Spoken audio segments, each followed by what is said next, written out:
What is going on, everybody? It's Friday. It's Far Sector Friday, and we're here to talk about this series here, Far Sector, a series that Fresh Princess put me on. She helped me get these issues, and I am joined by Fresh Princess because we are going to talk about this book and dive into the world that is Far Sector. I'm your host, Sean, aka Stay Puft 1983. I have Anika with me, and we got Dusty Brick Brown in the chat. What's going on, Al? Glad you can make it. So, before we dive into this book, what is your history with the Green Lanterns as a whole? Because I know I have a story on Green Lantern and, how I came into it. I mean, we all grew up watching that Justice League cartoon, and John Stewart was our first real introduction to the Green Lantern in the media sense. But comic-wise, what was your introduction to the Green Lantern? I'm trying to think. For Green Lantern, I remember that crappy movie. I feel like I probably just picked up random Green Lantern floppies to read, but I don't remember what was really going on. I know it was with Hal Jordan. Mm-hmm. And then I slowly realized there's John Stewart and then Simon Baz. Yeah, there's a whole bunch of them. Kilowog, Guy Gardner. What's up, Gabby? Got Javi in the chat. That crappy movie, yeah. Hey, he made it back up with Deadpool. Yep. I remember I never picked up a Green Lantern comic ever, growing up, and I was always a Marvel kid. So Marvel was my main thing, and when it came to DC, it was always Superman and Batman with some Wonder Woman here or there. When I started reading Green Lantern is when they put out the Jeff Johns omnibuses. And Jeff Johns is what started the whole emotional spectrum of the Green Lantern, the White Lanterns, the Blue Lanterns, and all the Lantern powers. And all the emotions. I was like, wow, this is my first time reading a long form Green Lantern arc, and I was blown away by it. I got all 3 omnibuses. I highly recommend, if you can't get the omnibuses, to just, if you get any Jeff Johns Green Lantern issues, pick them up and give them a read. Let me write this down. Jeff Johns. Yep. My hero. And with all that, DC has decided to put out a new Green Lantern, and this is a couple years after we done gotten Jessica Cruz and Simon Baz, who had their series, The Green Lanterns. So now we get the Far Sector, written by N.K. Jemisin and art by Jamal Campbell. And this is the second print, by the way, because I have the first print. And the first print has your letter on the back of it. So my god awful handwriting. If I had known, I would have taken the time to write properly. Hey, I'm horrible at it too. I said it when I sent to Tacoma his. So when Greg saw your post, he's like, "That's not Anika's writing. She doesn't write that bad." Because I just quickly scribbled it. So when it comes to Far Sector, this is a brand new character that's based on the farthest sector of that's not even on the. It doesn't even have a number. Almost all the Green Lantern sectors has a number. This one doesn't. Even Joe mentioned it in the book. Whatever number, there ain't no number for this one. So one thing that you get, the first opening page is a murder. You get the splash page and you see somebody's hand full of blood. It's been a murder going on, and that sets the tone for the story, making this a murder mystery. you know. And the one thing I got from just reading Joe in these first couple of pages is that she's new to this.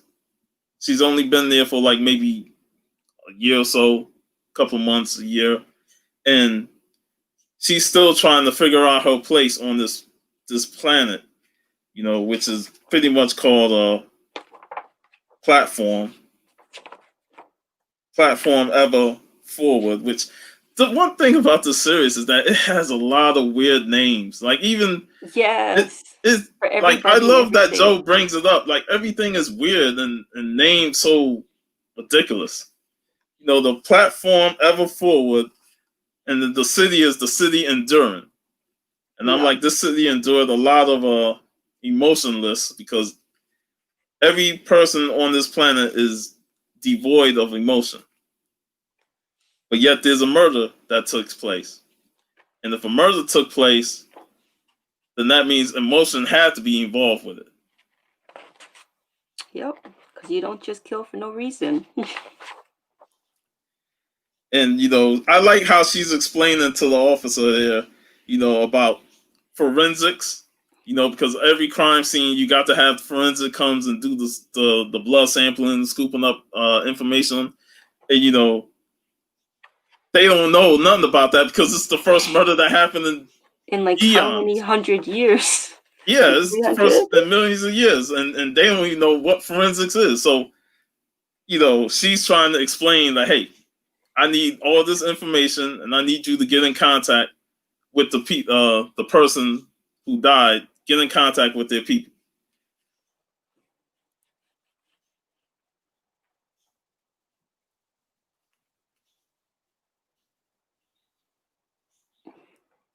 The Darkest Night, that was a good one. I love in Darkest Night. I love that was the one with the Black Lanterns. Yeah. Yeah, the names are weird. What up, Tacoma?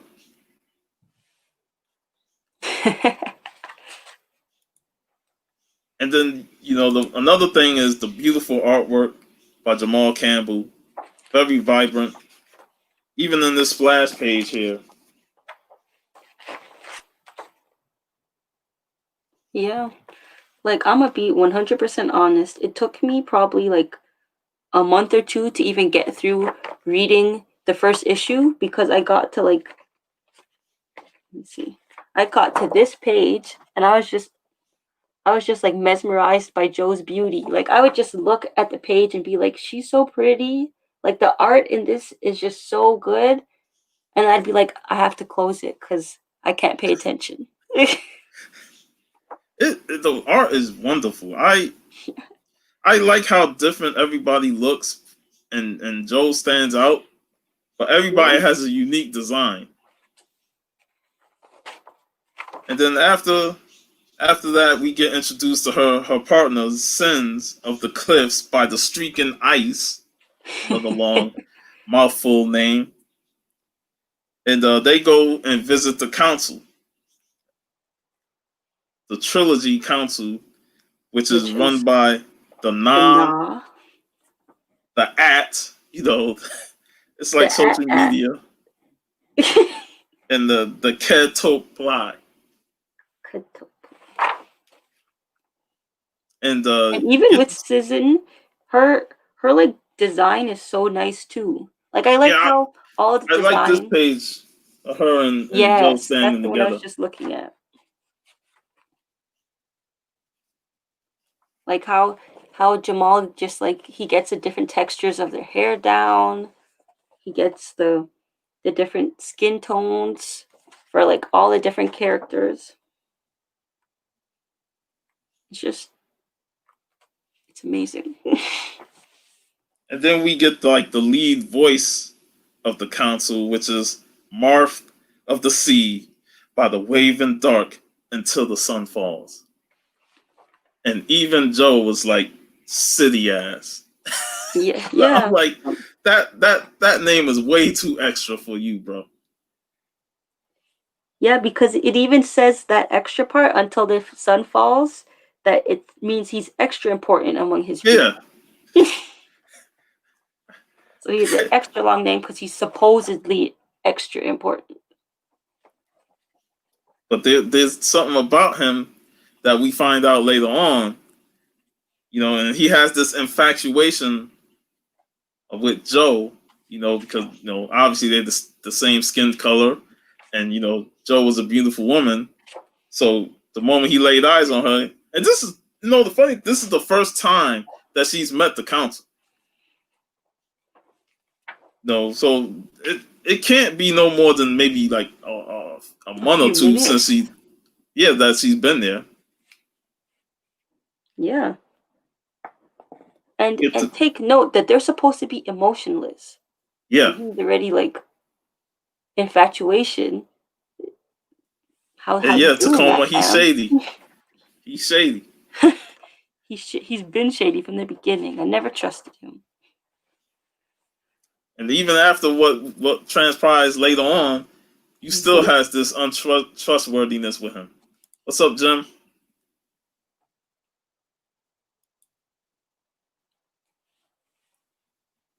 That's Greg.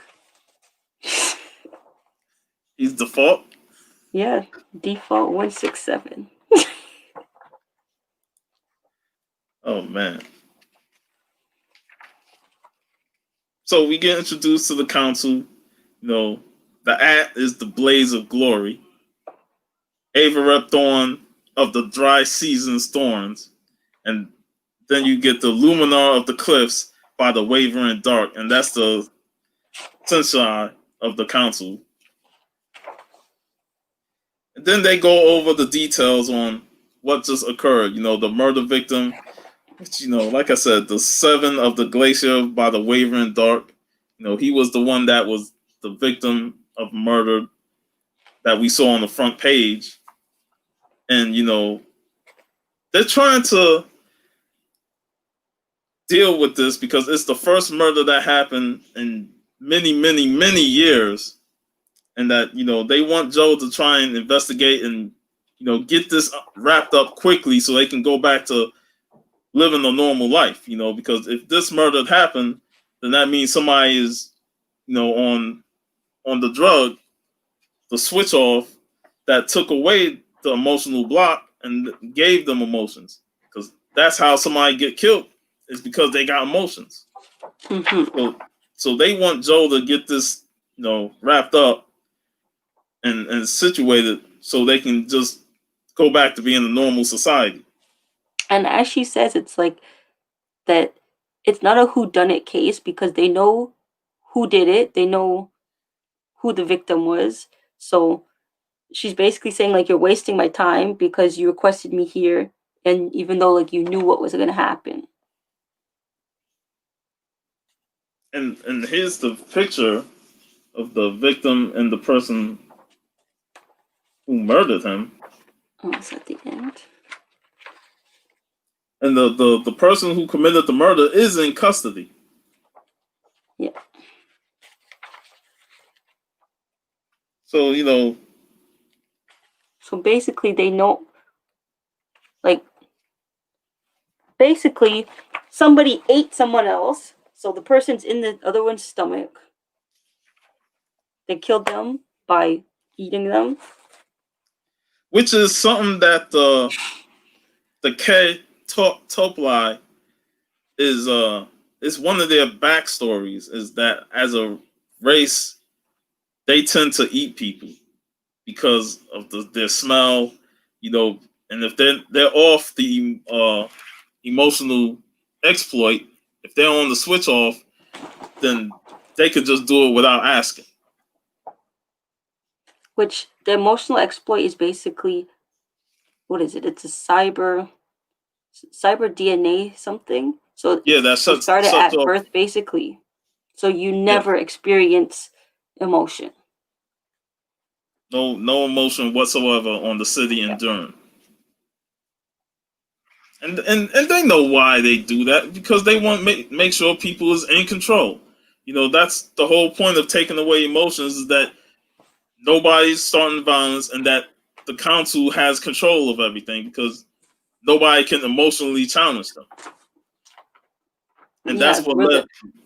where the council controls everything, but we'll get to that later. Yeah. About their hand in it. TC said they team up with Jessica Cruz. Oh my gosh, TC loves Jessica Cruz. That's his favorite. I love Jessica Cruz. I like how JoJo is very serious in terms of the question that remains is how do we prevent the next murder? And as you go through the book, you get some history on the whole planet, the city enduring, and some of the battles that the Na had, because they used to battle each other until they came together and formed this relationship with the council, and that was This like so-called alliance. many years ago, you know, and everybody is emotionally devoid except Joe, because she's the only one that did not want that in her system. That, and she lived her whole life on Earth experiencing emotion, and she knows the good and the bad of it. Yeah, it's important to us. You can't live life without emotion. Without it. And the funny thing is, I felt that her partner showed a little emotion there in that panel, with her facial expression, of anger. Yeah. So I thought that was pretty odd that if they not supposed to have emotions, that page kind of showed that she does have a little emotion just based on facial reaction. Yeah, because I've realized in a few panels where when they're like trying to show people, what's her name, Sis, always like has like an anger kind of look to herself, which I'm Yeah, like, that's odd, and especially how she says that she would never touch this stuff, like the drugs.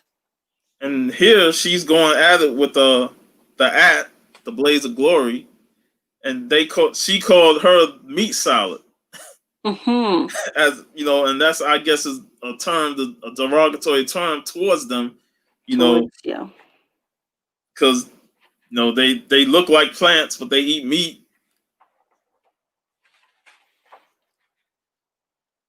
Because she said the Na are the ones who applied the exploit to biologicals.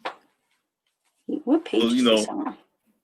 they trying to throw insults at each other, and that's when Avery Thorne told them enough. He shut that down because they were getting a little bit too emotional. Yeah, they're getting too into it. And even Greg says she be on that switch off. And I like how Avery Thorne says the posturing is beneath us, realizing that that's not something they normally do. Yeah.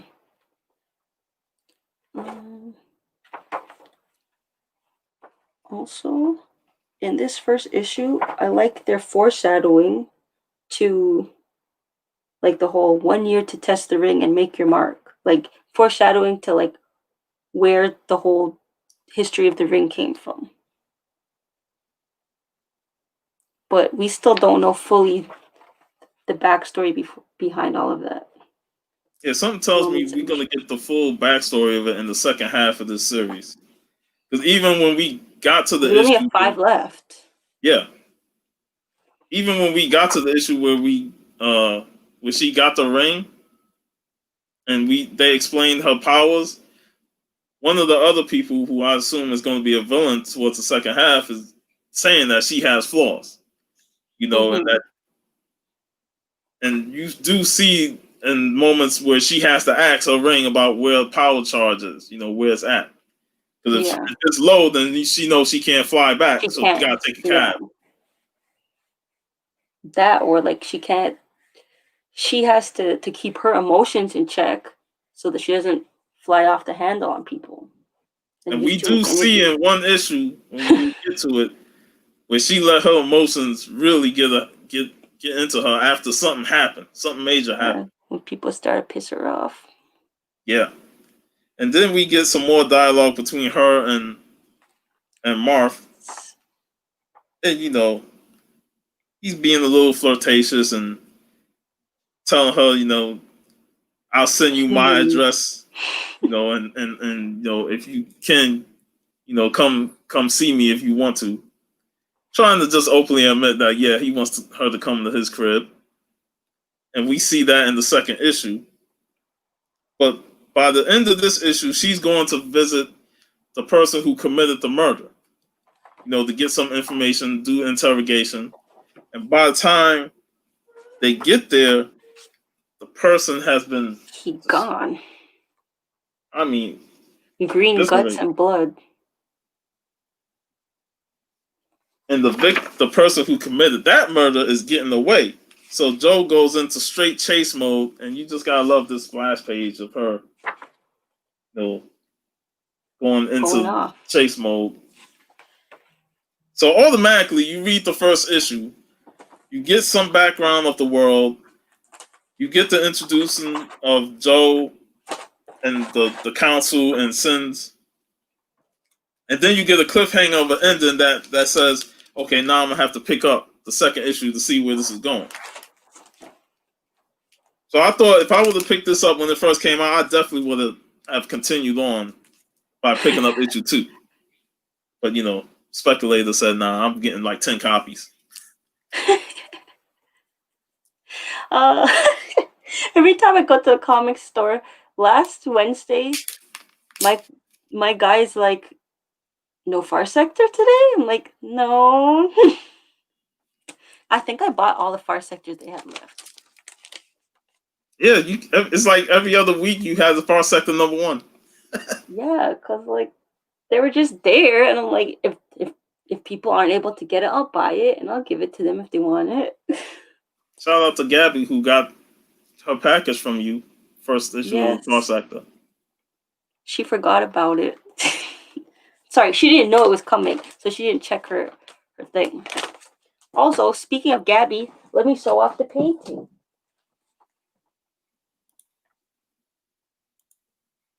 Nice. That's just beautiful right there. Her first time doing Joe, and I think she did an amazing job. She definitely captured all the galaxy and everything. Yeah, she definitely captured, her look, the body wise, everything. The beautiful shading of the skin, everything. Yeah, great job on that, Gabby.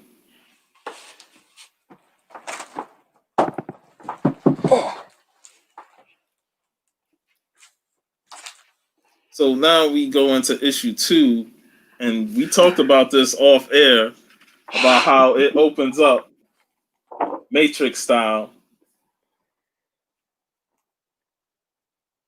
And I was like, yo, I need Joe looking like that more because she looked badass. I mean, I always say a woman in a suit it's a good thing.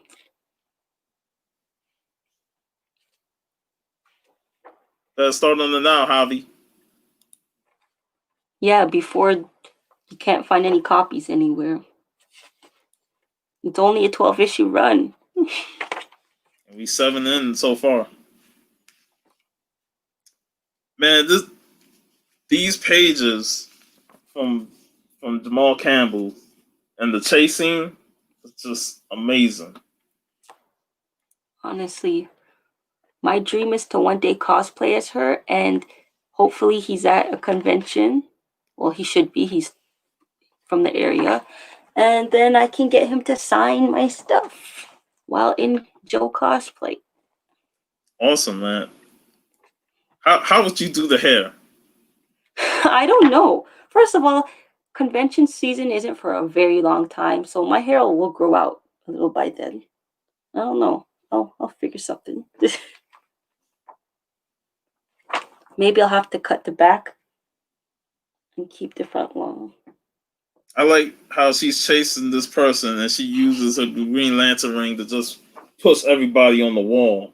Yes. Like get out the way. Move, bitch. Get out the way. Then she goes into the area where it's nothing but winged people. So it's like, damn it, I just lost the perp. She thinks she sees it.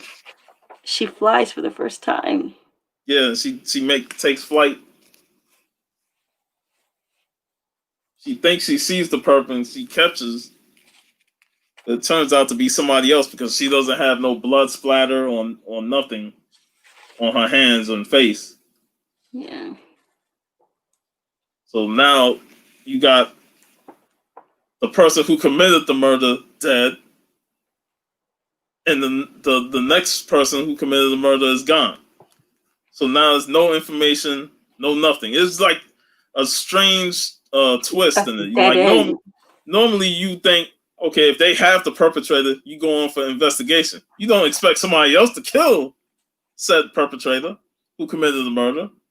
Not only that, but they haven't had a crime like this in 300 years, so they don't know to separate people Yeah, and two not let crimes people. in the matter of a few days is kind of crazy. So it's something that's the council did not expect, and now they have to deal with an uprising. They going through the investigation scene, and this is where after she talked with her partner, this is where we get more information on Averett Thorne because he was there, and him and Joe has a little conversation. And Yep. this is where we get to know more about their people and how they operate and what will happen if they're off the emotional exploit. And how he says that she smells tasty or something like that. Is that in here? Yeah. Yeah, it's there. When she said that without the emotional exploit, all Tople might chow down on their fellow citizens because they're lonely. And he replied, no, we might chow down because you smell delicious. I wonder if I smell delicious. Well, you'll have to ask him.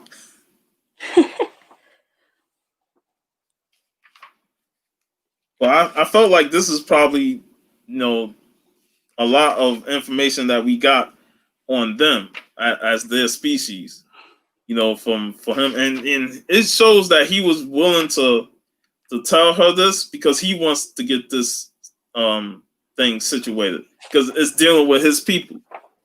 And it's like he's want to take responsibility for this and try and figure out how to stop, this killing.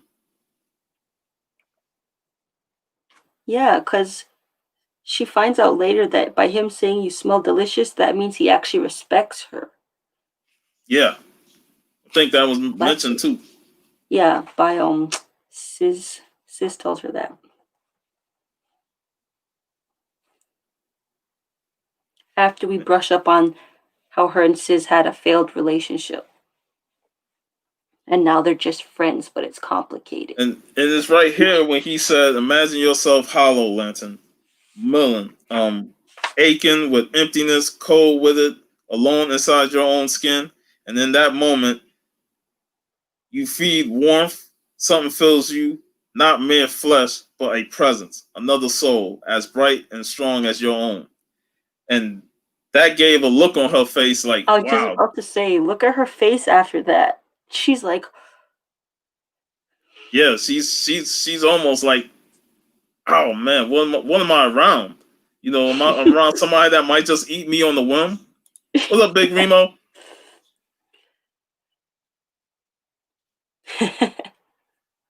Jamal. Yeah, man, you gotta catch up. What's up, Vigilante? We had an awesome show earlier today. But yeah, I just love the expressions that she has. Jamal Charles really captures that in Joe. We're gonna see later on in this issue another expression. When she meets Martha at his place. But before we get to that, we gotta discuss this scene. Oh, I was just about to say that. Because I was going to say, speaking of facial expressions, look at her back there. She's like, at the so-called coffee. So she's on this planet, and she hasn't had something tasty in a long time. No, anything that she eats here is damn near terrible. And you're home away from home. You're not on Earth, so you ain't gonna have no hot dogs and burgers. They said she needs coffee. She makes her something. that let me see where she said It tastes like a cyanide. real dead animal. They put cyanide in their coffee. Oh, yeah. And Sis didn't know that humans can't handle that. And it's also here that we see a little bit of flirting, and we find out that Joe is a lesbian, and then later she's bisexual. You know, she mentioned that for the first month or two after I got here, I was convinced that Sins was flirting with me. Turns out she was flirting with me. So we tried it, didn't work out. We're just friends now. With extenuating circumstances. Yeah. So she continues to talk about that coffee. But we get a little background on how the emotional exploit, like it's hard for you to have a relationship with somebody who's not that emotionally attached to you. You know,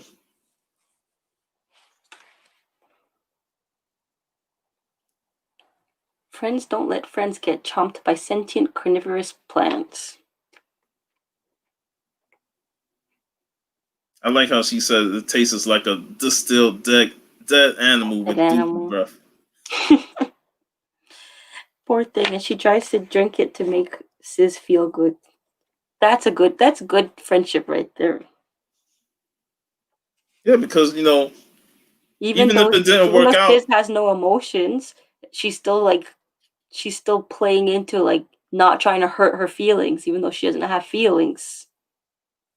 yeah, she don't have feelings, but she wanted to make sure somebody who does have feelings, feel welcome and good, happy.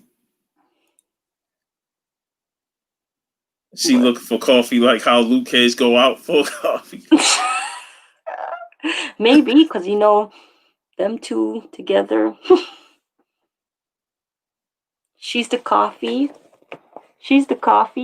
and she's the cream. Yep.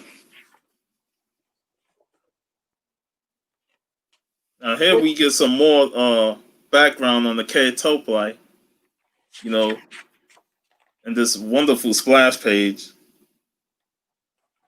And it basically goes through how they evolved to prefer other thinking beings as food. So just say, for instance, that this is one of your friends, but yet at the same time, you don't know that they could be thinking about you as food. Yep.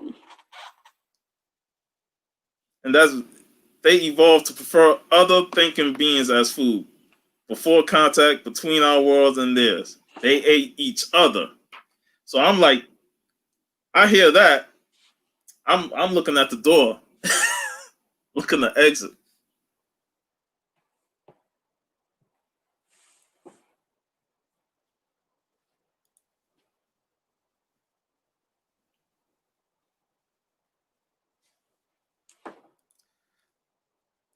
She also says it's a spiritual thing, the ultimate interpersonal connection.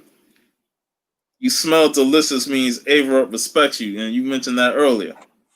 That's a useful connection, and you should take advantage of it. So, being told that you smell delicious and saying that that's respectful, it's a weird way of communicating with somebody who you have ultimate respect for. Like you smell delicious. I respect you. I'm gonna have to use that one. Go up to people and be like, "You smell delicious. I respect you." And then they'll give you that reaction that Joe's giving you.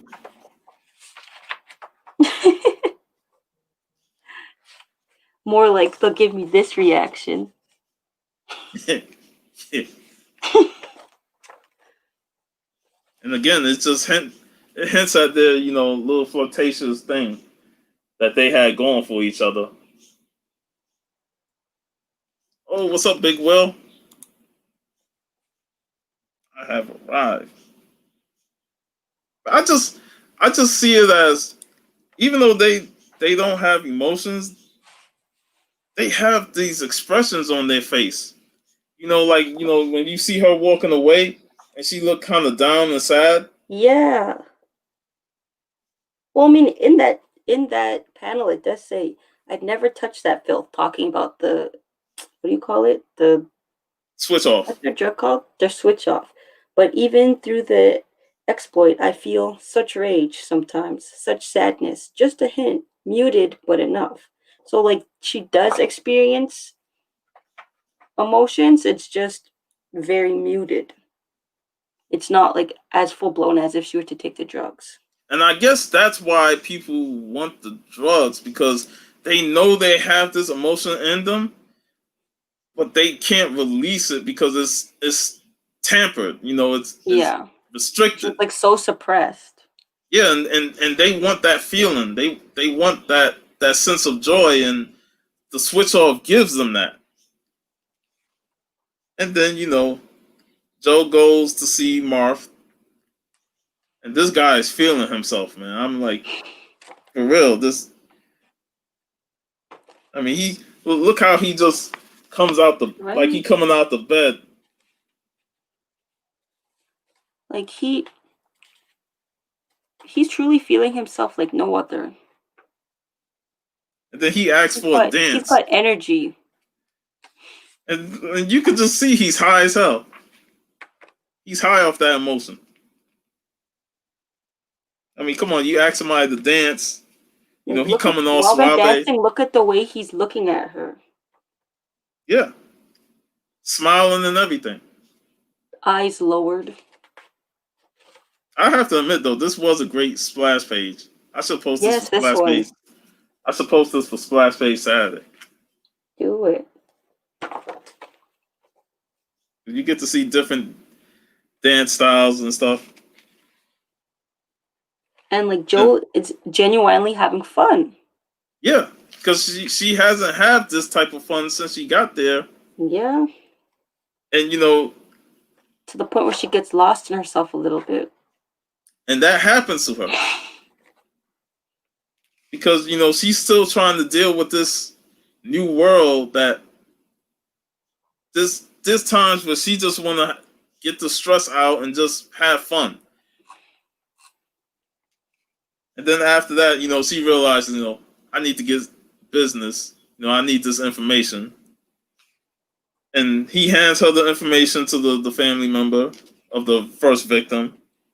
And that's when she realized, when she asked, "You seem different." And he said, "Perhaps the stress of being kept waiting so long has unhinged me." And then she said the line, "Oh hell, this man is a goddamn problem." She realizes at that point. And we get this sinister splash page of Mark saying, "Let's talk about a murder." And I was like, Jamal Campbell just nailed it, man. That He's trying to murder something. exactly. And I just like, right there, I was like, this motherfucker can't be trusted. I like, he just got that smile, that look, that he's like, he could smile on you in one moment and stab you in the back the next. So Also, side note, at the end, I think it's usually at the ending or the beginning of each of these, I like how they do the quote, quotes. Yeah. "Grab the broom of anger and drive off the beast of fear." Zora Neale. I don't want to butcher that, so I'm not going to say. What is it? Zora Neale Hurston. Yeah, because I think in one there was like a Nina Simone. Yeah, I saw the quote. Nina Simone one. I recognize her work.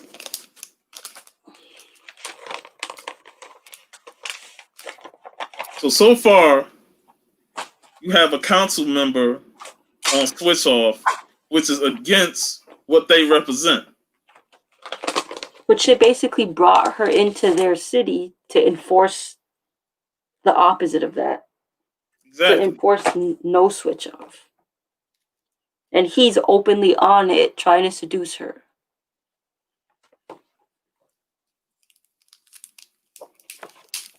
Cover number 3. Is this the cover you have? Yeah. Oh, Vigilante already bringing up one of our future shows. Meteor Man.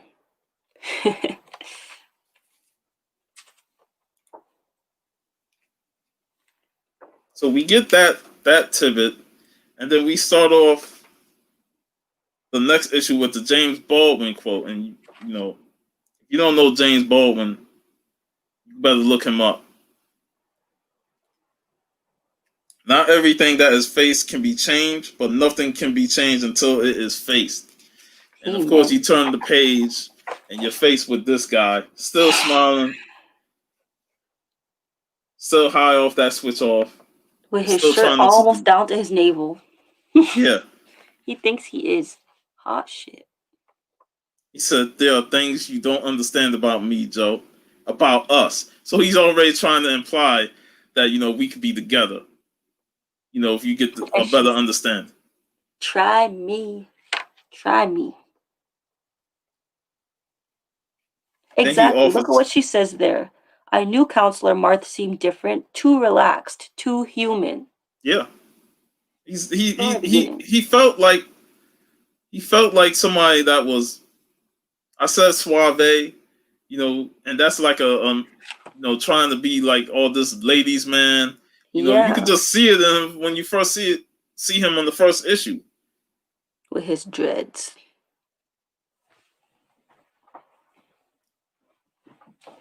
So he offers her to play a game of Civil War.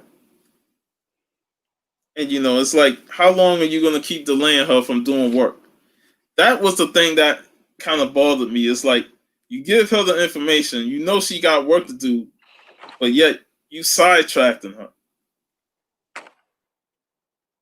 Yeah. It's like, he's up to something. Yeah. What are you up to? And then he goes on to tell her about a story of power, basically how this game can be related to life. I have not Tacoma. No, but my friend actually, because, okay, on the weekend I went to Quebec City and I brought them to try and read.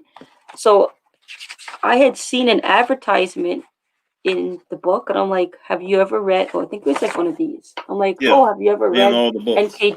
Jemisin? She's like, oh, yeah, she's a popular black sci-fi writer. I'm like, that name sounds familiar. Then I'm like, oh, wait, I'm reading her. Yeah. So I think I'm gonna try this trilogy here, the Broken Earth trilogy. That's the one that, got her all the awards. So because reading this, because this is the first time we're reading her work. Yeah. I feel like for her being a new comic book writer, She did an amazing job. Or I should say yeah, she's doing an amazing job. it's not overly because you know how most like novel writers come to write comics. Yeah. Sometimes they tend to overwrite, and there'd be a Yeah. lot of dialogue, a lot of narration, And because that they turns a writing lot it of like a people novel. off. Yeah, they writing it like a novel as opposed to writing it as a comic. Yeah.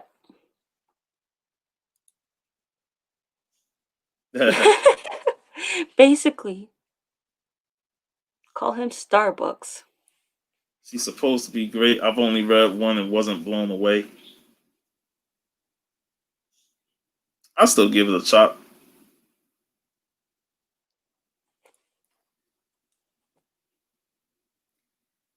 So after all that talking, with what his people deal with, and all the stuff without emotion, he asks her, "Do you want to play?"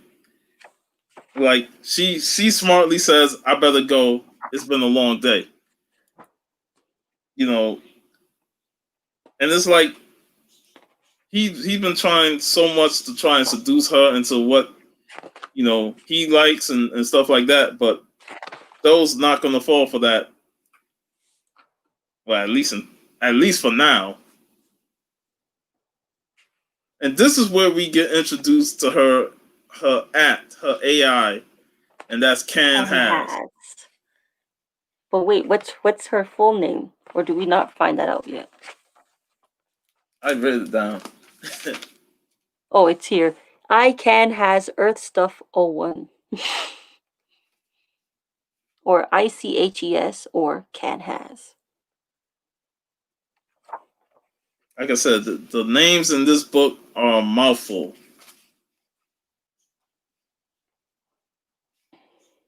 But yes, Can Has is obsessed with cat memes and everything Earth social media related. And that's due to Joe being there. And, you know, she learns all of Earth through her. And now she likes all these Earth memes and, you know, anything Earth related. That's why later on, when something happens and Joe enters her realms, she realized that, you know, they can pretty much adapt to anything that they like, and if it's Earth related, it's definitely going to be more like an Earth. And here's another picture of emotion coming from Joe. Yes. She's like ecstatic. Wait, do you mean the one where she's happy or where she's like, what are you talking about? Well, she said, Or "I owe both, you I my guess. life," because she got the final chapter. Yeah, of her fanfic. Wait, is it fanfic?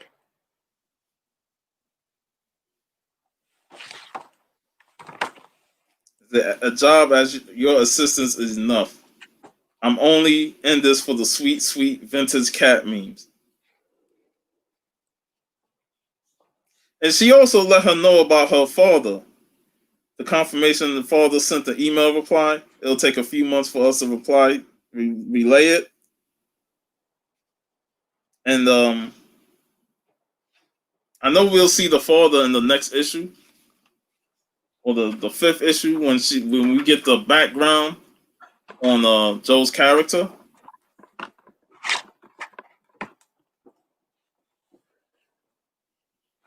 Oh yeah, but her father.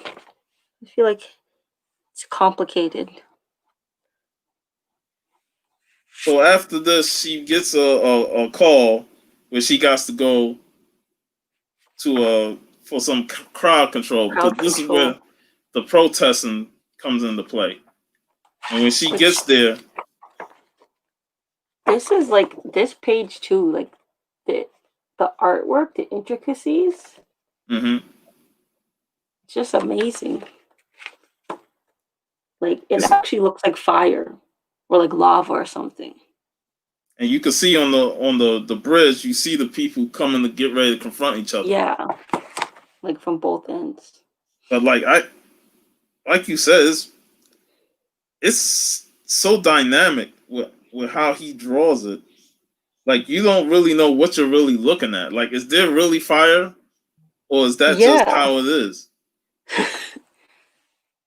Did they started that flame? Because you see like flame, and then you see like flying bats or something like that.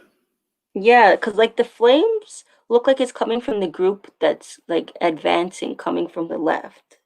Because Yeah, there's no like flames coming from the one on the right. So they must have started it. that's a huge blaze. They're trying to. These ones need to fight fire with fire.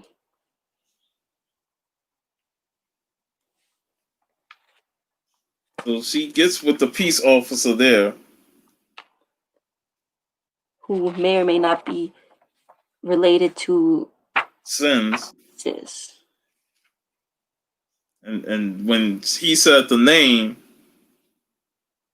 Tilja of the step by the streaking ice king, she realized that's the same as shit name as Sins. Yeah. So Like maybe JoJo one day I'll understand. is basically there to bring peace, because that's her main objective as a Green Lantern, is to maintain peace on the city in Durham. This guy, from just reading these two pages, you could tell he's kind of impatient. He wants to handle the situation quick. You can tell by his face and his body language, the way he's just like, yeah, like he kind of wished that she wasn't sent there so he could do it his way. Yeah. And she said, "Give me time. Let me talk to the people. Let me quell the situation without it being violence." And then you see him, put his arms together and say, "All right, make them disperse. They've made their point. Now we need to keep the peace."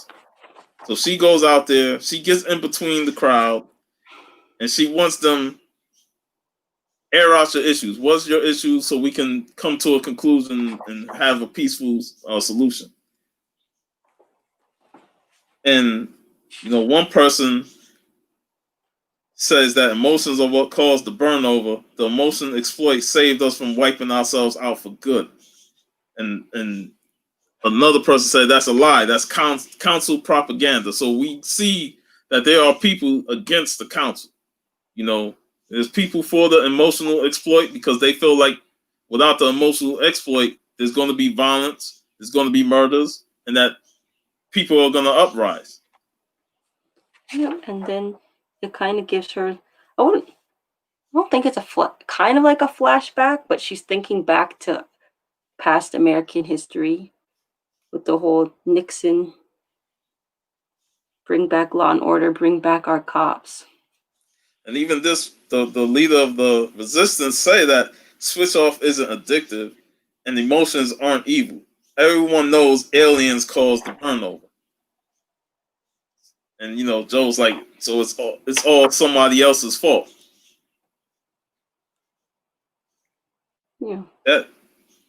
So this is whole conflict brewing about people who want to switch off and people who wants to emotional exploit.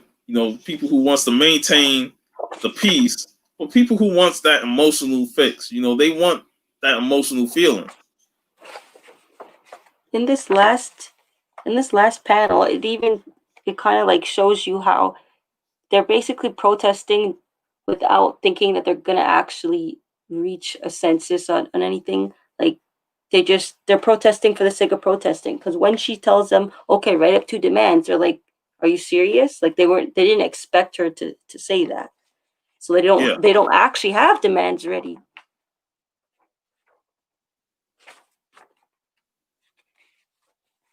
They just came to protest, but they don't have no demands. They don't have no information. Like normally, a leader who come protest will have some demands. Wear your mask. Mask up. Corona times. Then you get that little flashback of her witnessing police brutality as a cop. Yeah, which this is also foreshadowing to issue number 5. Yeah, her origin story. Yes. And this was all before, because this is what, issue 3? This came out in late last year, so this is all before the whole George Floyd thing. And all actually. the rising. Was it?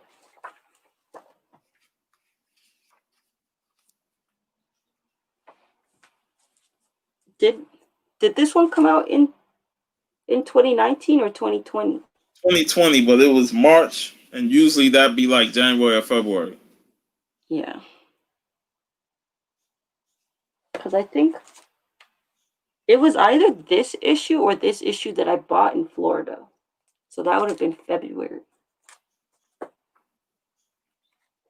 So while she's trying to get a hold of this, the peace officer, Tilja, is ordered to just end this protest. And what he does while Joe is trying to stop him from doing it, he actually starts shooting and executing protesters right there. And when you really look at this page, you start thinking of all the protests that we've seen this year after the George Floyd thing and what cops was doing to people. this really hits home because of what they were doing and those protesters trying to stop people from, doing peaceful protesting, you know.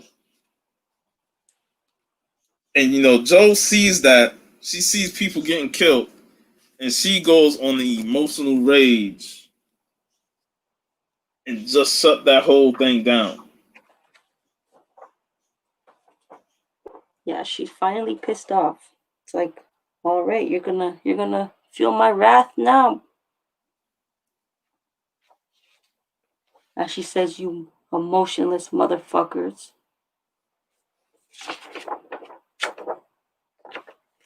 It's just funny how these issues almost foreshadowed everything that happened with the protesters going on today. And that's scary. That's scary that like fiction's turning into nonfiction. Like things that you think shouldn't be happening or wouldn't be happening are happening.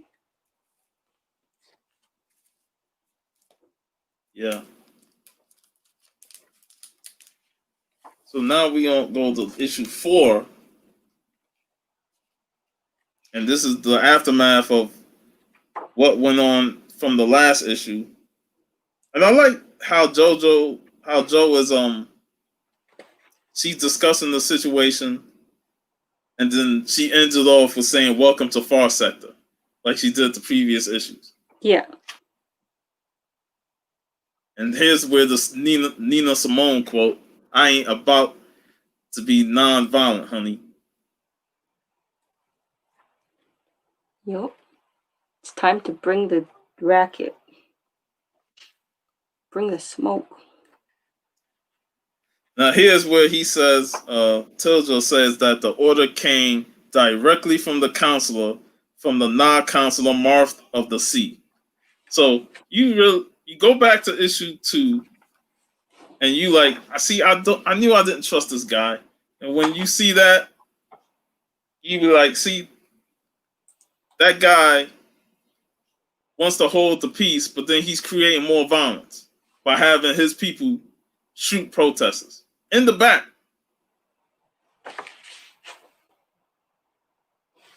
Says the people are breaking the law, but at the same time, that don't give you the right to just shoot them from behind like that. While they protesting, and it's not like they were fighting in the streets. Joe had that under control. She was trying to get them to come to a pass, come up with some grievances so I can take it to the council. But like she no, basically had things handled. yeah, He went she above her had things head. handled, and they still gonna go and shoot away.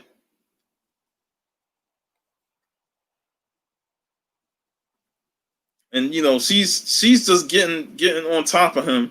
Like he's a peace officer, and yet he's creating violence. Like, how can that be? Get his position taken away. And Joe just hammered it in, using weapons on unarmed crowd, all because they might get out of hand. That's not peace. By not letting you shoot these people, I think you need to reevaluate your definition of peace, because he sure wasn't being peaceful as a peace officer. And then she noticed outside on the side of her eye that guys were still trying to commit acts of violence against protesters, and she just took out their vehicle.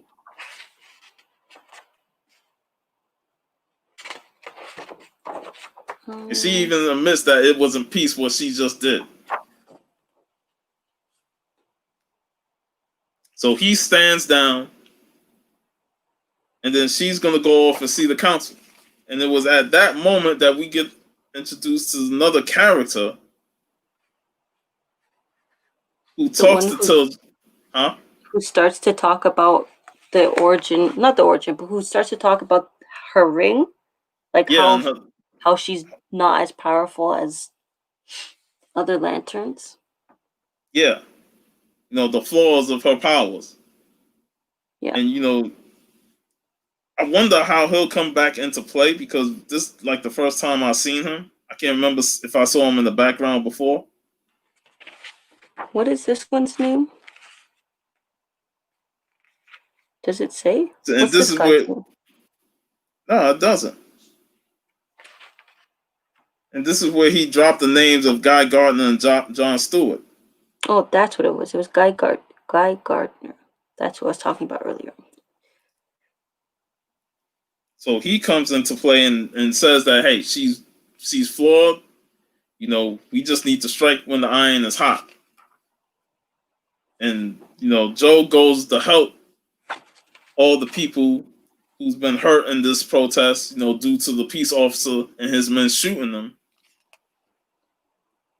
And then after that, this is where we get introduced to Anne,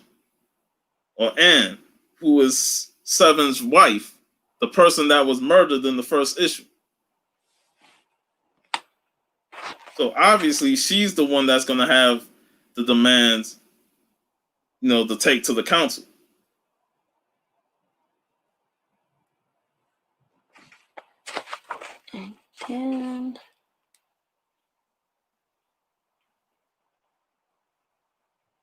And then it says that she organized a protest. Mm-hmm. She has her little budget bat signal. It was the next page where Joe asks, "You organized the counter protest and anti-emotional side?" And she says, "No, the emotional exploit is what prevented the murder from learning to deal with her desire safely. The exploit might have been necessary once. We were young, angry, violent civilization back then, dangerous to ourselves and others. These days, however, it's a chain, and I want it gone. And I can't even grieve." So she's laying out her thoughts on it. And, you know, now it pretty much places the role of leadership of the protesters on her since she organized it. And she demands a referendum, on the emotional exploit, or we'll protest again and again and again, no matter how many of us is killed. And then she says a referendum or the city will never know peace again. So they're just going to keep doing protest after protest after protest until they get what they want. And I think this is like where we get to see, okay, now a referendum. Joe already knows that, yeah, either the council goes with it or they don't. If they don't go with it, it's going to be continued protests. If they go with it, then, you know, that's a sign of them seizing a little bit of their power to the people. And you know how governments are when it comes to, you know, not wanting to give power to the people.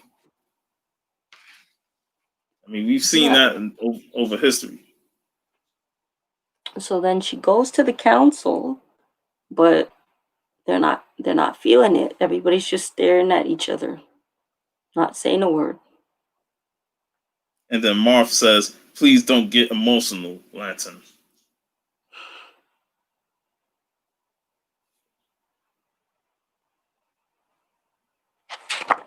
And then, oh wait, she calls him a bitch. Yup. Yeah, because he was the one that sent out the order. Yup. Call him what he said. It became clear to me after 2 murders in 2 days that we already lost control of the situation. The switch off epidemic, which is what we're in, has reached critical mass. Our goal is no longer preventing murder. We must now act decisively to prevent the dissolution of our society. And since she said, even if that were true, starting a riot isn't exactly the way to hold a society together. This is like where politics 101 come into play, you know, and how they deal with this situation. And they always want to act rational when they're being irrational, you know. And that's the whole thing that's been going on for the last couple months, you know. irrational acts from higher governments that take it out on the people who pretty much helps run this country. Without us, where would this country be? Exactly, but that's why all types of government, like, your hands are tied behind your back regardless. Yeah. And she's going through everything, and she says that she may have to go back to Earth, and Ava Thorne says no one wants you to return to Earth. And that's where the Blaze of Glory says, speak for yourself. I never thought we needed this foreigner. So she already feels that they don't need the lantern. That you could tell that she's probably on the side of Martha, saying, let's execute all those protesters and be done with this. Well, yeah, because she's because you digital. Raptors. Oh, jeez. They haven't even started yet. Side note, the Raptors are going to win. We're going to take it again, back to back, just like the Blue Jays in 92, 93. I digress. I like how Ava Thorne shut her up. There's the emotion face again. Yeah, because that came after the question she asked. How many times has this happened before? He said 12 over the centuries, give or take a few false starts. Which means that they've been hiding it from their people, basically. Yep. They've been hiding it from her because they weren't truthful upon her arrival. And then he says we handled it the same way as we always handled it, shutting down the agitators hard. It worked every time. Well, it's not working this time. And that just shows you how, you as a counselor ignoring the people's wishes 12 times.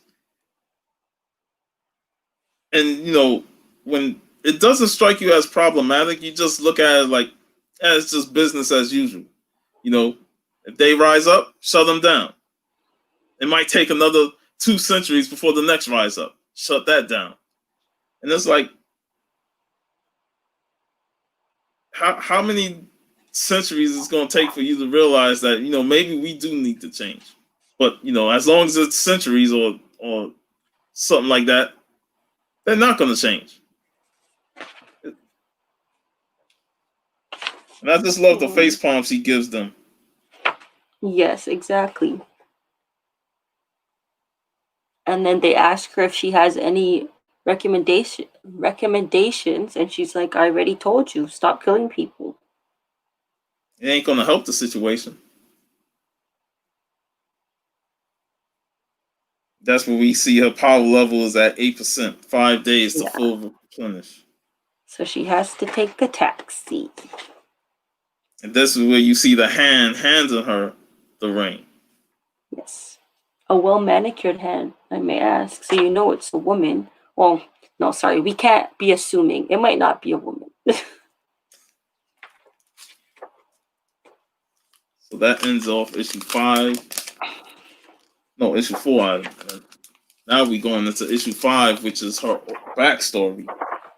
Yeah, a very important issue.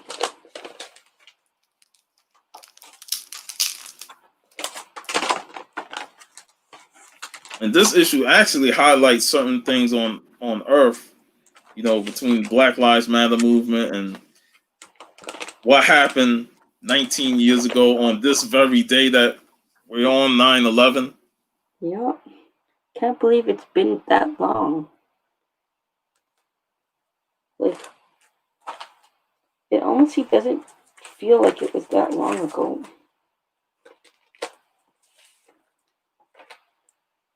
So I do want to go straight into the origin, but I do want to touch on that bowl of soup that she got. Is this the cover we have? Well, I got the other one. I do have that cover. Because I keep looking at that one in the store and I'm like trying to justify buying the regular cover. Because this is actually the one I bought in. No, the last one was the one I bought in Florida. Yeah, this is a dope cover too because it's she's looking at her past. Mm-hmm. So she finally found something that she likes With this suit. Yeah. And she has some conversation with Can has. It's a pretty good conversation too. Though you get to see how their relationship is, from human to AI.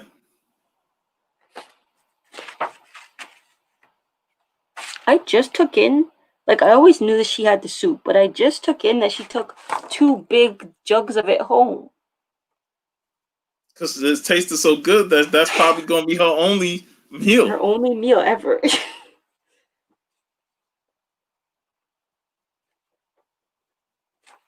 Okay, so yes, she's having Can has.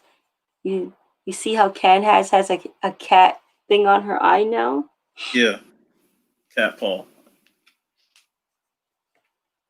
She really likes the cat memes that she got a fake paw tattoo. Like, this is where we get a little backstory on her, Can has. And, Yeah. because, sometimes Joe be like, not now, she don't want to be interrupted. But here, she tried She's to talk willing. with her and get some emotional feedback from Can has. Mhm.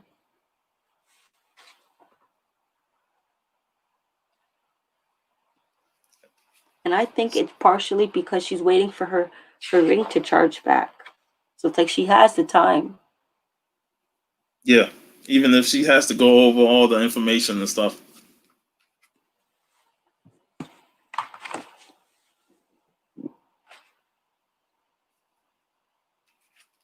So then we go into the backstory.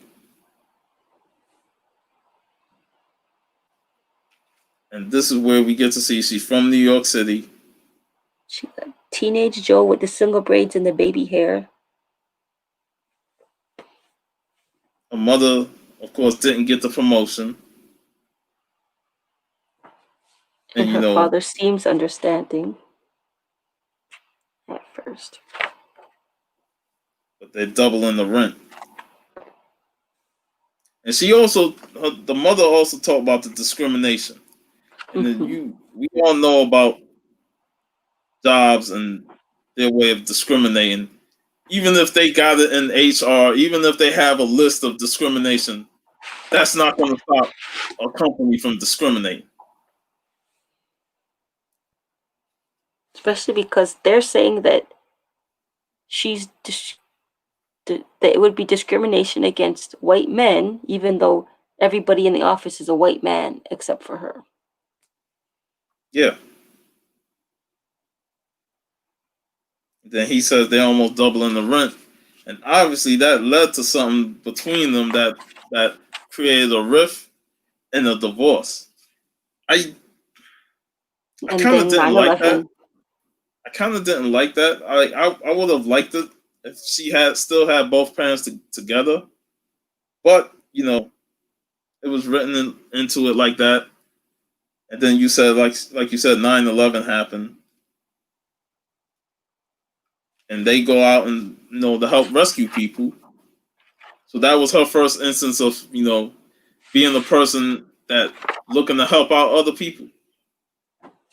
Which, when you think about it, like, people don't view it as trauma because I guess it happened to so many people. Or like, but 9/11 affected a lot more people than those who were directly affected. And like, it was actually a very traumatizing experience for basically North America as a whole. I Because like, even almost every person who was at an age that they would remember that day. Like, I was in, I think, grade 3 at the time, and I remember that. like I think that day I was getting ready to go to school. Then I put the TV on and I saw that the first plane had hit. At first, we Mhm. thought it was an accident. Mhm. That was what everybody was assuming, that maybe the plane lost control and hit the building. Yeah. Then I actually saw the live So the of the second second one. plane, and I knew right from the get go from that second plane that it was an attack. Because ain't no way that second plane just eased on this way and just hit the building. Yeah. I was like, and that day I remember just being glued to the TV. Mhm. For like It was a weeks. traumatizing, and I've been to that building many times. Mhm. And that building was the identity of New York. Every time you come to New York, you see the Twin Towers. The Twin Towers was everything. Yeah. And just Still to this day, even with the new building there, and you still got the Empire State Building, but I still value the Twin Towers as the important towers of New York, and and they're no now longer there. it's even more important because what happened? Yeah, The memory, I should say. it'll never be forgotten. Mhm. So after the 9/11, she graduated from school and college. Then you get a really interesting scene where they're sitting in a place, and the guy said, "You have to buy some, or I'll call the police." And I'm like, "Really? These are newly graduate people, and automatically you just want to call the police because they sitting there?" I think that was her high school grad, and she was valedictorian. And then that happens, and then she has to make a decision between going to join the army or going to Princeton. And she chose the army. Yeah, at first, right? She went to the army and then she went to Princeton after. Yeah, And then did she drop out of Princeton and go to the police academy? it's like she was conflicted. She went to the army, and that wasn't really working out for her. And then she goes to Princeton, and she says, "Try another way and try another way." Which I guess that's also a factor that we could talk about. Jo is an educated person. She was good at school in high school. It looked like she was valedictorian. She was able to get into Princeton. Yeah, Like, cause like a lot of people tend to go to the army or like turn to police force because they weren't good at school, or like it's just like a steady career that they could get into. But like she had basically the best of both worlds. Well, you'd think. then she But then she suffered the. realizes, Then she witnessed the whole assault as a police yeah, her officer partner, and was fired because of it. Because she yeah, because and we've somebody else posted something. yeah, and we've seen that story, you know, happen in real life. So she's feeling depressed. She's at a club where she's sitting by herself drinking all the drinks, and this is where we get introduced to this character. The one with the well manicured hand.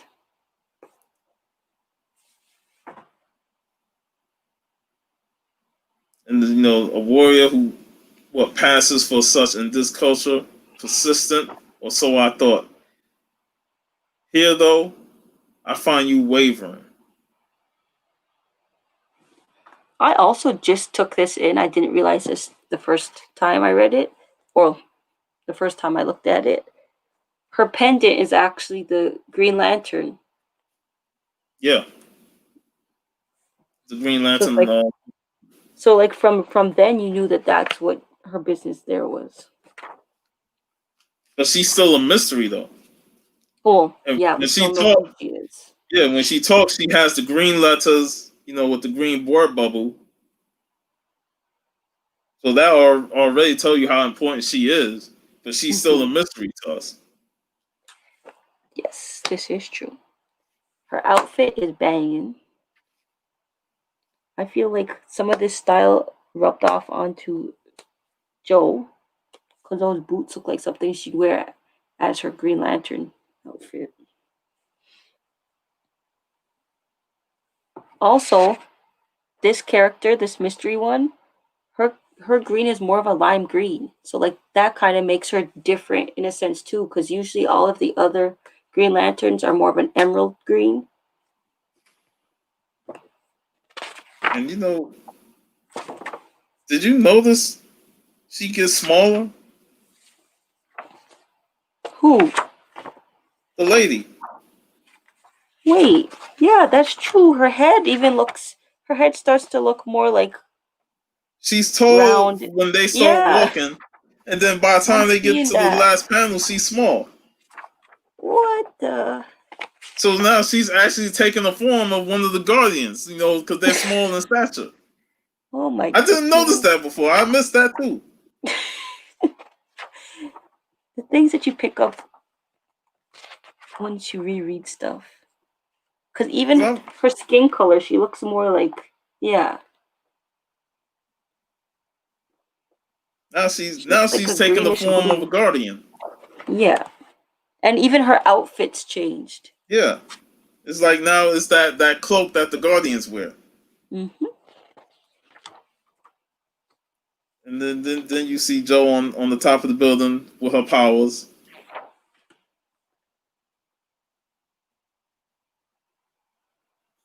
She goes to the service for Seven, the person who was killed in the very first issue, and she visits the wife. And we're on hail cab. Oh, and then she tries to hail a cab again. Connects with Averup Thorn. Yeah, that's right. She get the contact from him. Call me, it's important. So I remember. Also, you notice her hair changed again. It's like in Yeah, a low pony, a low smooth pony. Like, how's the texture of her hair change like that? that's why I always wonder. Is like, is it the Lantern Ring? Does the Lantern Ring gives her the ability to change her hairstyles? Because her hair looking pretty straight, like she got a blowout. Brazilian or a Dominican blowout. It's funny. She still took the cab to get there.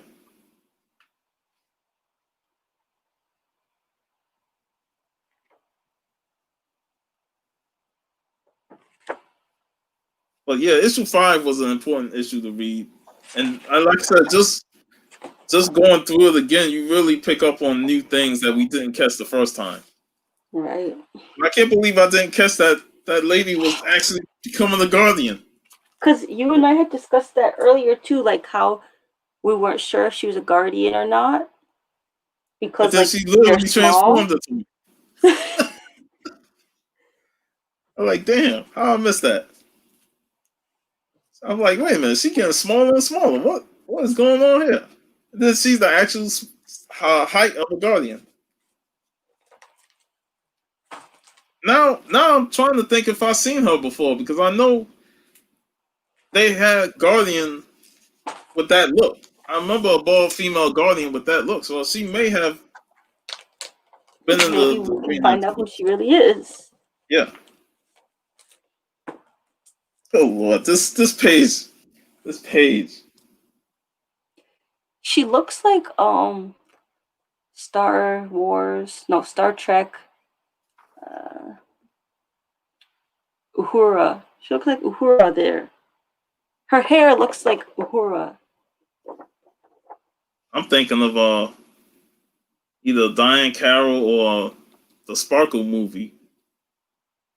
Oh, yeah, Sparkle. That's what I'm thinking. But yeah, this page. I just like the creativity of taking something from the '70s and putting it in here and say welcome to Frost. That it's almost like Saturday Night Live where they do their opening little thing. Yeah, Then they And then ended off with "Welcome to Saturday Night Live." This Saturday Night Live.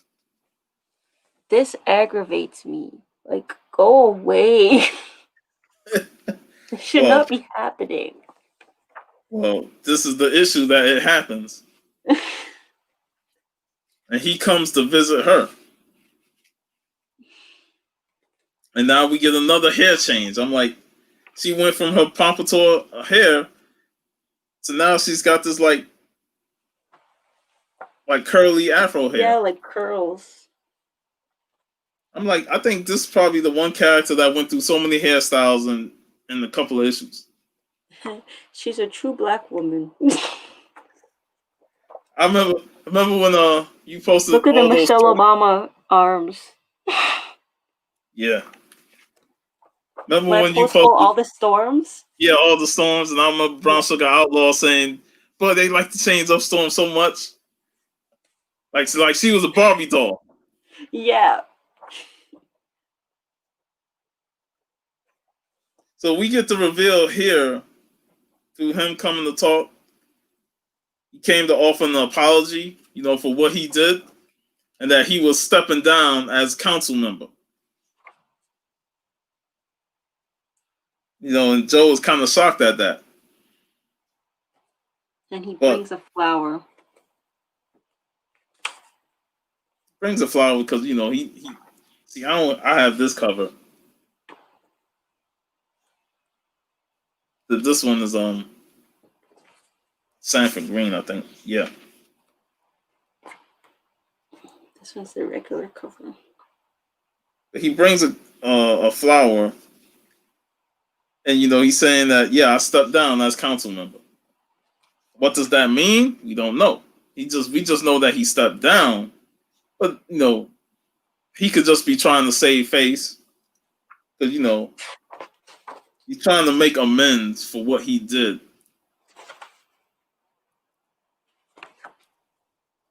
And he comes off trying to be sincere and remorseful for what he did, but I still don't trust him. I'm trying to see, does his face markings change in the different issues? No, it's always like that.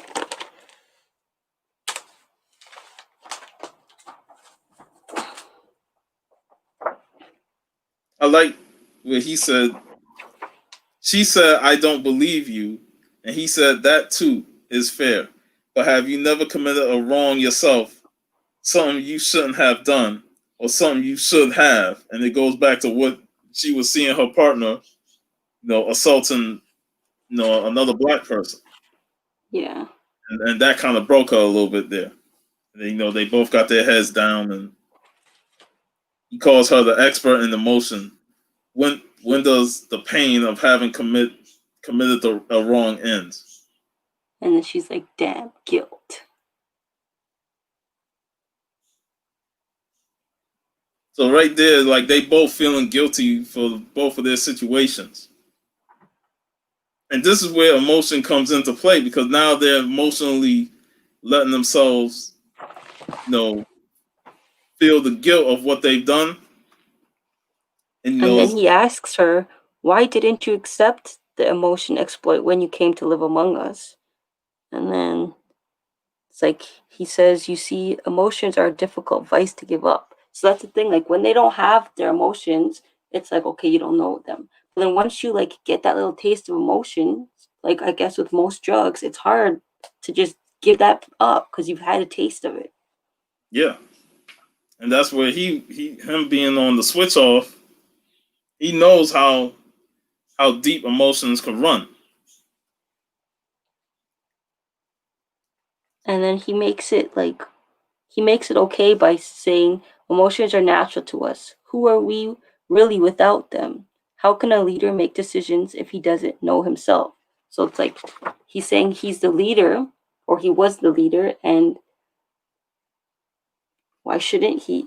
Also, did we miss a part where he had said that they all take switch off? All of the council members?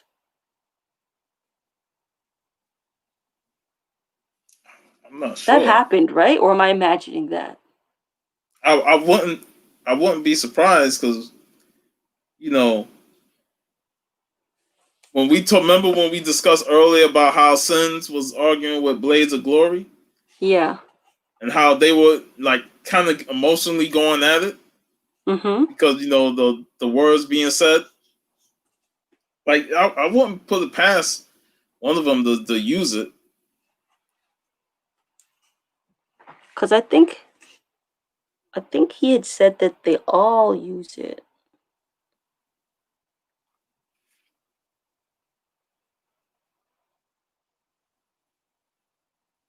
Oh, and then he talks about their mutual attraction. Mm-hmm. He was more attracted to her. That's why he was flirting with her early on. Definitely. Then we get the first kiss, and I was like, I don't know how I feel about it. How come I'm only now realizing his hands? He has 2 thumbs on one hand Yeah, and 5 fingers. That is creepy. I noticed that when I first read it. I was like, I think I was just trying to speed read it and I didn't take these things in.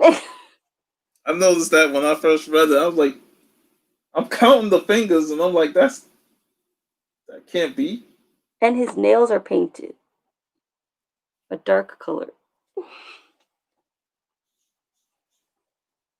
Like I can't like 2 thumbs and 5 fingers. Jeez. Yes, and then that god awful kiss that happens, but you just want to pretend like it didn't happen. then you go to the next page and he's And then laying on more than top a of her. kiss happens. But that's one of the things why emotion is needed. They Joe was stressed out over all this stuff, between the And she protest definitely needed shootings, a release.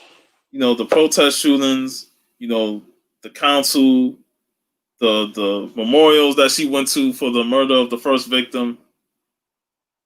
On Her top of reliving her the past. previous, yeah, on Yeah, top of all reliving of the that. past.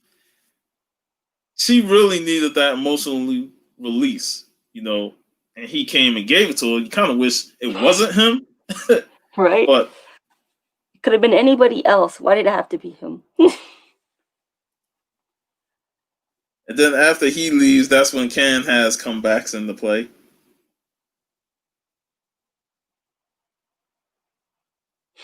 That bad, huh? I like how she kind of thinks that she shouldn't have, but it's done. She did what she did, even if she felt that she shouldn't have. Can't change the past. Jeez. And then after some conversation with Can has, then she gets the call from Ava Rupp. And she gotta go. He's like struggling and coughing and stuff, saying I might need your help. And then she transformed. And while you see the transformation, you see her hair perks up on that bottom panel. So it's definitely the ring that changes her hairstyle. It's like I think she has this willpower that she can make her hair whatever she wants it to be through the ring. Wait, which was it was the last issue that her hair was straight? Because Yeah, maybe with the the more pony. relaxed she is, the straighter her hair is. And then like when she's like tense and like ready to go, then it's like a tighter curl. Which would make Yeah, sense why that goes to like basic like afro texture. because it's almost like she has the big curl / dreads in this Yeah. issue And then compared to the it curls she goes. had the last time. Yeah. So I think it's definitely the power of the ring that makes her adjust her hairstyles. Because like we see her in so many hairstyles, but when she's wearing the suit, it's always in this Yeah, stuff. except for when she had the straight hair with the pony. Yeah, except that. That was like probably because she wanted to have a different look for the service. Mm-hmm. Yeah, I just Okay, noticed that's that figuring myself. stuff out. Yeah, but I just noticed that with that panel there, that her hair is starting to perk up. Yeah. So yeah, it's pretty neat. And then this is Joe. Those So aren't city armor platforms. she gets into confrontation with these robot like What they things. are. But Avra Thorn is inside one of them. And she noticed him inside one of them in the next on the last page. Avra, oh god, he's not okay. Then she said, "You done fucked up now." So now she's going into. And she called him her friend. Yeah, because that was the one person throughout this series that he respected her by saying what he said about "you smell delicious." So that was ultimate respect. So she got to know him through him telling her about his people and stuff. And he backed her up when she was going at when the at Blaze of Glory didn't want a lantern, and he told her to shut up. We need her. He didn't want her to go back to Earth. Exactly, because he knows that she'd be an asset where she is. Yeah. This is our last current issue. Yeah, I got both covers. Until next month. Look at you. Like a month ago, you had what, 1 issue? And now you got like 10? Thanks to you. Thanks to you. That's why I know. You got more issues than me. You hooked me up, so I was like, I got to do a Far Sector show with you.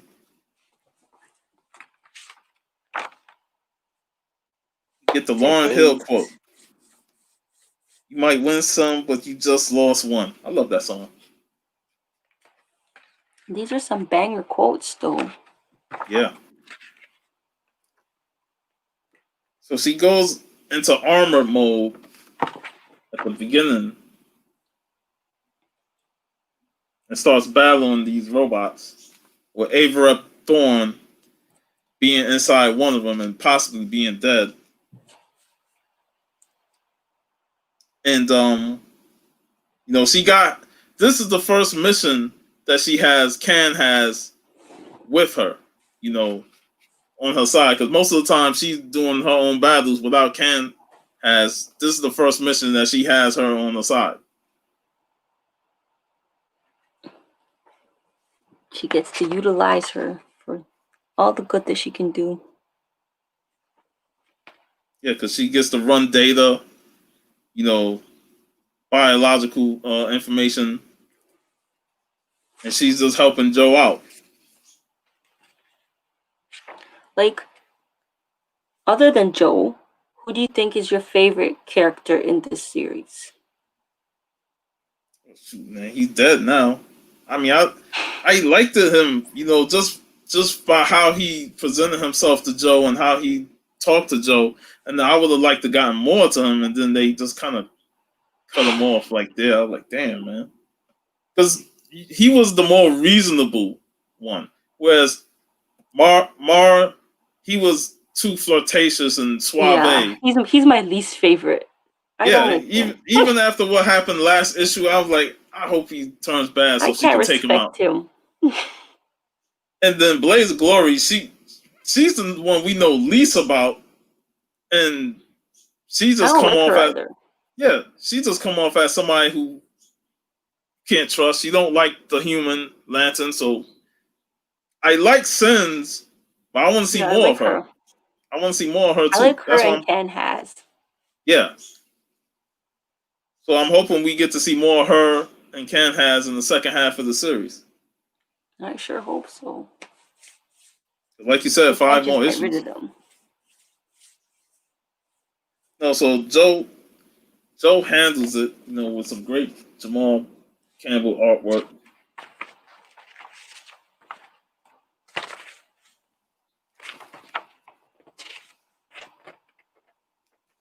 And I just like Power how level 41%. I just like her using her construct, within the armor, and she just takes him out. And all that while she's talking to Sins, saying that she's on her way. And then she discovers the body of Avra Thorne.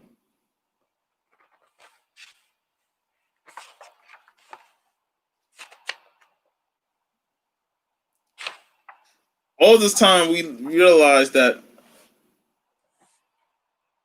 he was being controlled by these systems, these riders that jumps into people on these controllers, and take control of them. So now the riders are invisible because they are in Kazham's realm of what would you say, like digital, virtual. Yeah, virtual, cyber reality. yeah. Real reality. And Joe is all in on going after them, and she only got like 25% power level, so.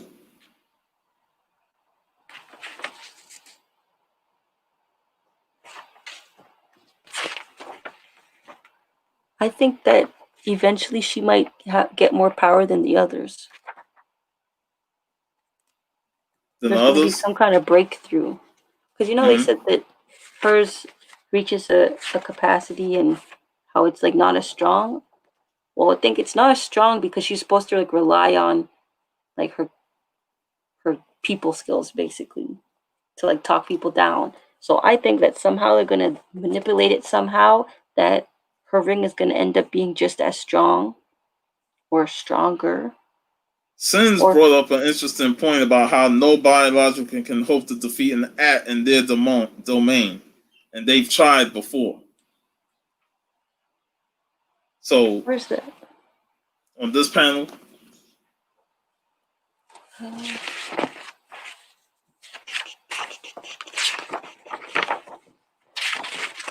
I think I went too far.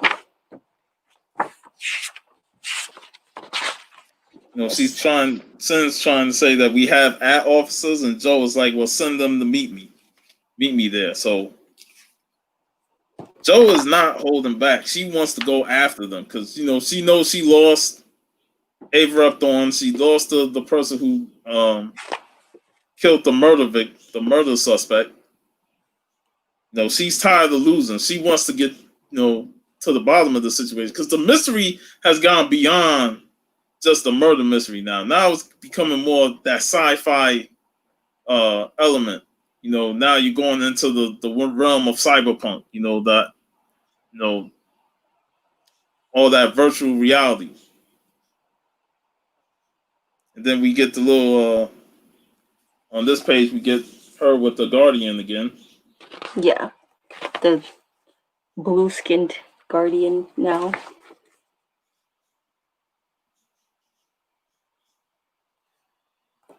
He explains that the rings are made for most Green Lanterns are basic things, many kinds of willpower.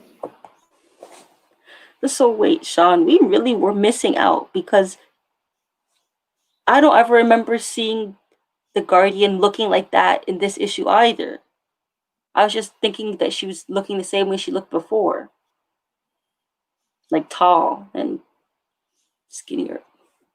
You know why? It's because they made it seem like they're the same height in that page. So you kind of think that she's still tall. That, and like I didn't even notice that her skin color changed either. Because originally she just looked human. Yeah. But she looked black. Now she looked blue. She kind of looks like Nebula. But like I said, when I really noticed it again, I was like, Now she actually looks like a Guardian. Yeah. So she takes the ring, she becomes Green Lantern, and now she's putting her focus into transferring into the cyberpunk world, and we get this beautiful white splash page.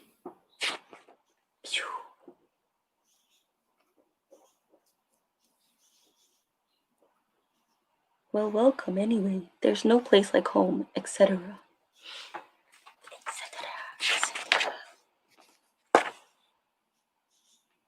I like how they're traveling. First they're running, then they're flying, then they're And on then motorcycles. motorcycles. Then they have the dinner table.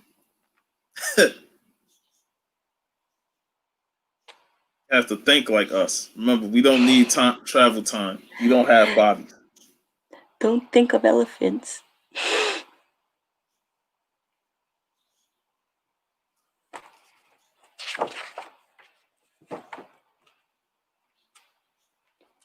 I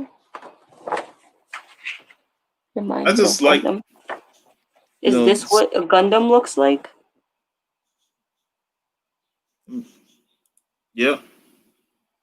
So that's the suit construct she made reminded me of a Gundam. Interesting. This definitely takes elements from Gundam. Just That's like how Power Rangers took elements from Gundam and okay. Voltron. I find that this cover has a lot of like little hidden things because her T-shirt says "Pierce the Heavens," which apparently, when I looked that up, it might be some kind of anime, part of some kind of anime. She has a little Jon Stewart toy, which I've seen in the comic itself on her dresser. Mm-hmm. She's playing like she has a Nintendo Switch there, and she's reading Black Lightning fanfic. Like Jamal has so many different intricacies in this cover. And she's wearing You see the alien poster? pajamas. What's the poster say? Marked with cable? I don't know that reference. Who that? Yeah, I'm gonna have to study that. I Because want to I know feel like what I it is. looked at that before and I didn't know who it was. And I tried looking up but didn't find much.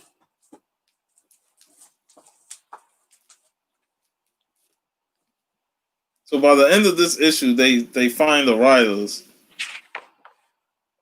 and they go into straight battle mode. And I like how Can has transformed here. Like she ain't Yeah. playing around.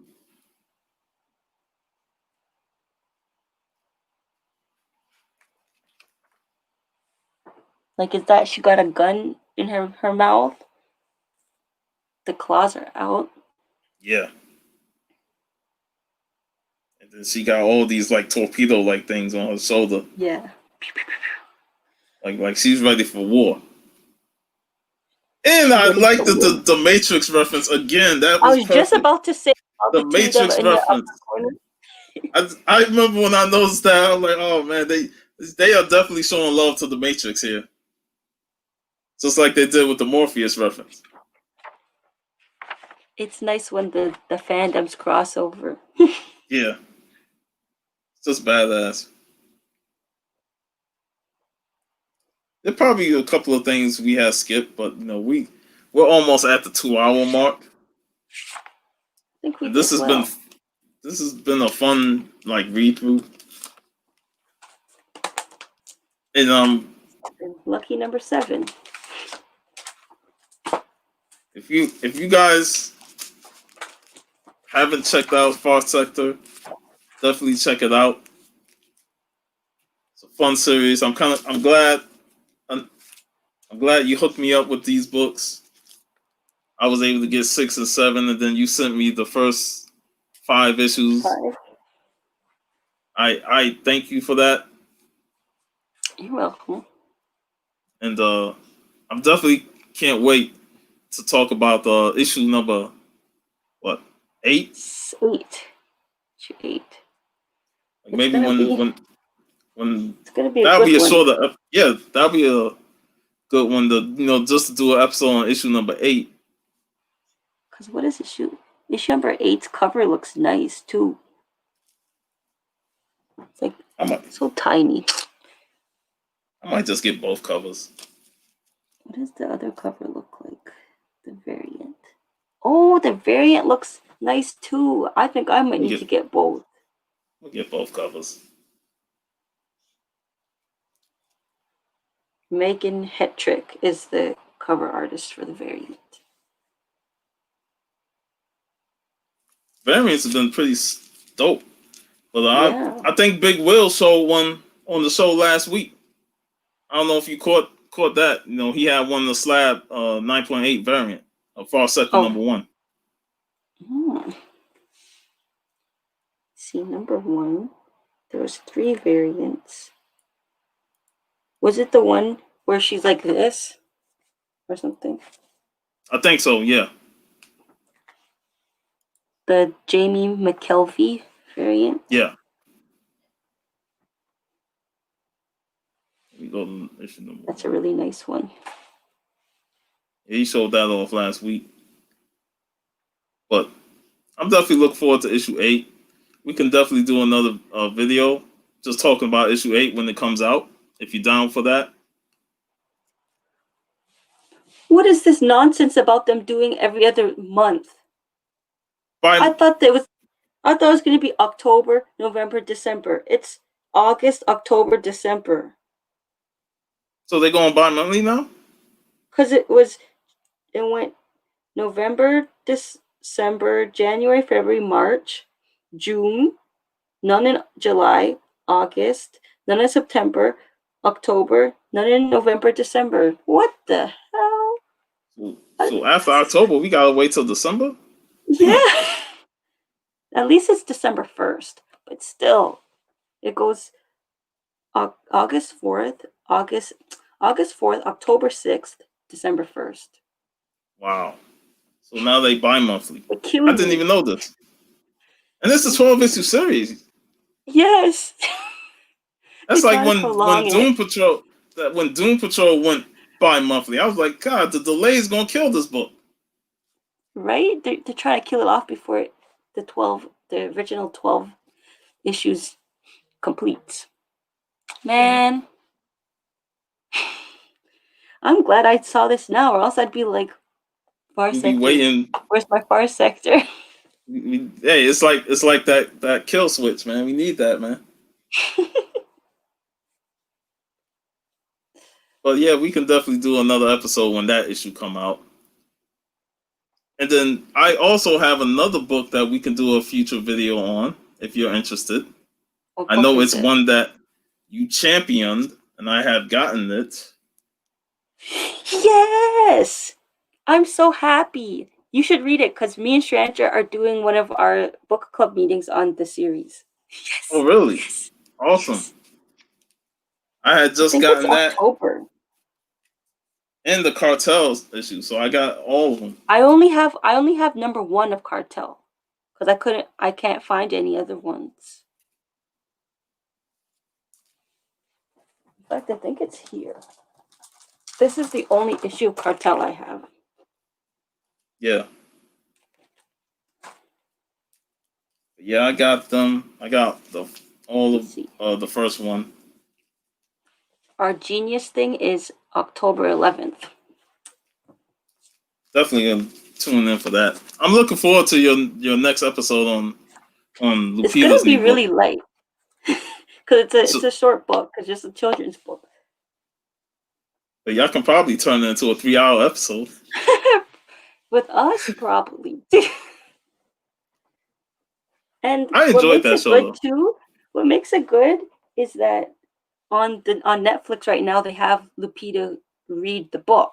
So like even if you don't have the book, you can see the visuals. You can hear her, the author, read the book to you. It's pretty awesome. Cool. I'm glad you're doing this. To put it out there. That your last episode was pretty great. Definitely hit a lot of notes with what's going on in the real world, and it's a good thing that you're doing this. Well, I mean, hopefully it lasts because I have school starting back next week. Well, you do it bi-weekly, right? Yeah, every other week. So that means you have to keep up with your reading. I feel like it'll be fine because, like, we did it purposely so that every other week is like a lighter book. So it's like we'll do a novel and then we'll do either a comic book or a children's book and then a novel. So it's not like novel, novel, novel. So I think as long as I keep on top of my school readings, which shouldn't be a problem. Cool. Definitely looking forward to the Sunday episode. And like I said, if I read all this, you don't know, I might be your first guest on the show if y'all want me to. But Hey, good work, good work. We I'll enjoy definitely talk company. about Genius. I like Genius because it basically talks a lot about like the Black Lives Matter movement before all of this really started. So it's like a lot of the themes that happen in that series are still relevant today. Yeah. And that's it's gonna stay relevant. As long as these things keep happening, it's gonna stay relevant. Exactly. And it's like with that character, you can see the good and the bad. Like you can see she's trying to do good, but like sometimes she goes about it in the wrong way. And that's pretty much how it is. Like you want to do good, but sometimes you're gonna fall down that path that you shouldn't fall down because certain situations take you down there. Mhm. I really But yeah, hope you like it.